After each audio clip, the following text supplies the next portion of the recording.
Hello বন্ধুরা, আজ তোমাদের সামনে একটি প্রশ্ন নিয়ে হাজির হলাম। তোমরা স্ক্রিনের উপরে তিনটে ছবি দেখতে পাচ্ছ। এই তিনটে ছবির মধ্যে থেকে অক্ষর সাজিয়ে তোমাদেরকে একটি মাছের নাম তৈরি করতে হবে।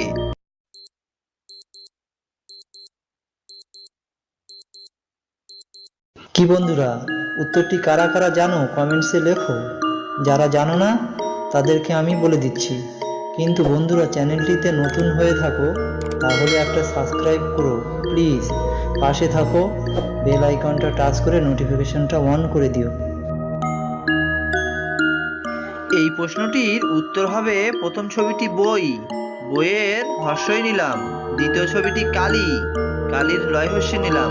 তৃতীয় ছবিটি চশমা, চশমার তালবেশা নিলাম। তাহলে হয়ে গেল না ইলিশ? ইলিশ হলো একটি বিখ্যাত মাছ। কারা কারা খেতে ভালোবাসো কমেন্টসে